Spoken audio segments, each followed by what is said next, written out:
Hey guys, I'm gonna preface this video with a disclaimer for explicit language. So if you're faint of heart or don't like certain language, you can click off now. But I've been waiting to do this video for a little while, waiting for things to develop in this story about Rob Reiner and his wife. For those who don't know who Rob Reiner is, he's a famous actor, director in Hollywood. He was famous for playing Archie Bunker's son-in-law from All in the Family, famous TV show in the 1970s. He was known as a meathead on that show. Very funny show, classic show. He also went on to direct some great films later on throughout the 80s and 90s.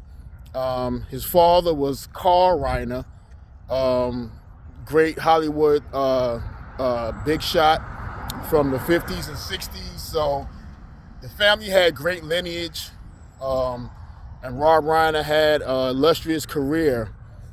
He was married, and apparently in December 2025, his son killed both him and his wife with a knife.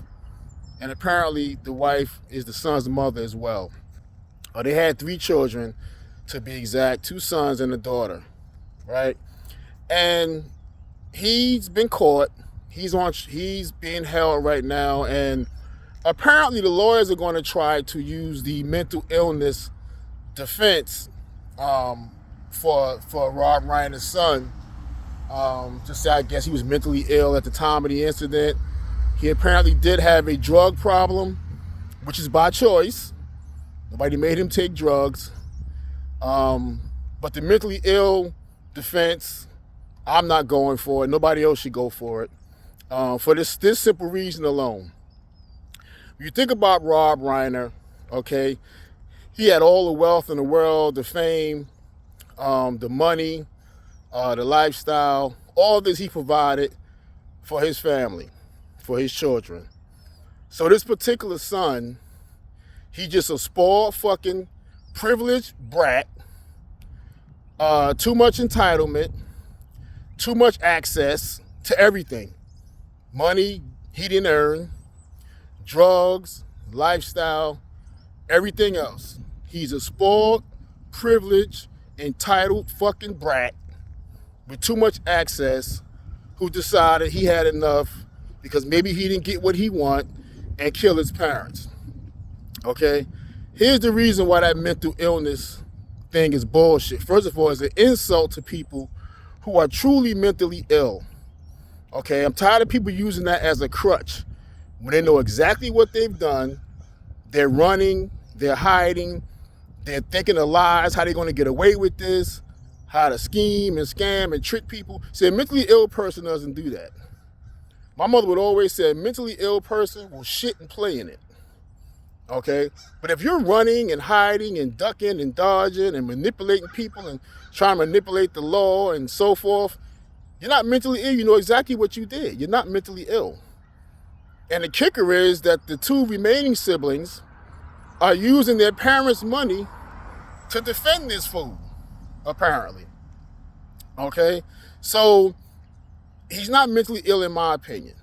There was a video he did with his dad some time ago. I'm not sure if what interview it was, what stage they were on. But he was saying at the time, with his father sitting right next to him, Rob Reiner sitting right next to him, and he's saying, oh, well, you wouldn't want to get me pissed off because it's not a good look to piss me off. It's very ugly if you piss me off. Now, I'm paraphrasing, but this is what he was saying is if he's some kind of badass and tough guy on stage sitting there with his father smiling as if this is okay. Again, here you have a spoiled, fucking privileged, entitled brat with too much access, and they think it's funny. And it cost them their life eventually. Okay? So, if he really, really mentally ill or crazy, okay, if he want to play that shit, put his ass in jail, in general population, with some real killers who say they mentally ill, and see how he rock with that shit. Because I doubt his ass ever been in a real serious street fight. I doubt he ever been in a real fight with some real dudes out here. Okay, he ain't never been in no real fight. You're not going to like me if I get angry. If I get upset, you're not going to like me. What the fuck are you? You're going to get your ass torn out the frame. That's what you're going to get. And that's what you deserve. If Rod Reiner was a disciplinarian in his household, even if he was a disciplinarian, let's say, for instance, he was strict on his kids and strict on his son and so forth and so on, I guarantee you his mother, the boy's mother, would have bucked Rod Reiner. Oh, leave him alone. He don't mean it. He's doing better. Because that's what mothers do, right? That's what mothers do. They protect these fucking idiots. I see it all the time in my real life. I see it from afar in other people's lives. This is what mothers do when it comes to their sons. Anybody remember Ted Bundy, serial killer? Ted Bundy killed 30 women, possibly more that they couldn't prove he did it, but possibly more. You know where his mother was? In the courthouse every day, talking about her son didn't do it. Okay? That's what mothers do. For sons who they know ain't shit. And they'll get up here and defend these jokers and unleash them out here on society for everybody else to deal with because you didn't know how to discipline them. You didn't know how to remove or restrict access to stuff.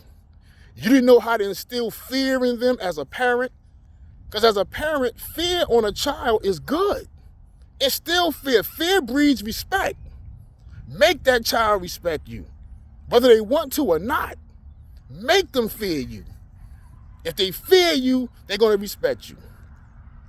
And this boy had no fear or respect for his parents.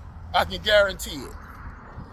So I don't want him using the mental illness defense to try to get off for killing his parents.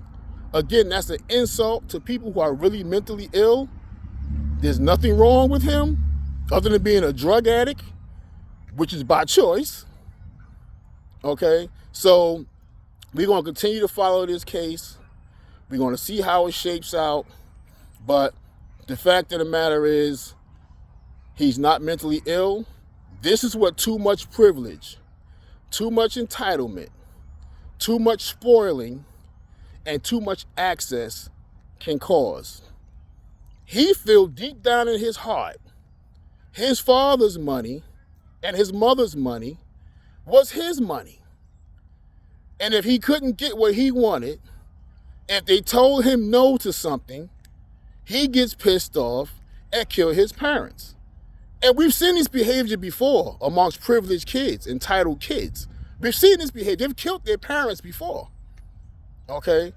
So stop spoiling these brats when they're coming up with all the birthday gifts, the Christmas gifts, the parties. They haven't earned shit. At 2 and 3 years old, they've been here long enough to earn shit. Stop throwing them these lavish parties, parading them around like there's some kind of prize, and they grow up and don't be shit because we don't provide the discipline. We don't provide the structure. We don't let them know what the real values in life is, okay? We value time. We value love, okay? We value togetherness, not materialism. Make them understand those things. Otherwise, you end up in similar situations as Rod Reiner and his wife did. This is no more than what I alluded it to be. That's all this is. And now that his parents are gone, he's going to sit in a jail cell and think of ways to get off. He's going to cry crazy, and he's not crazy. And I hope the judge and the jury and the courts don't let him get away with that bullshit. Now, he got the complexion for the connection. He might be to get away with that shit based off his connection and his lineage. But that boy ain't shit. The bottom line, he ain't shit. Why aren't the other two siblings as bad off as he is? Same household, same parents, same privileges. They didn't turn out like him. What happened to him? Bad choices. That's his own fault. He's a grown-ass man. He's not a kid no more. But they shaped and conditioned him this way that led to their own demise. It's a sad story, but a cautionary tale for parents who are raising young children. Talk to y'all later.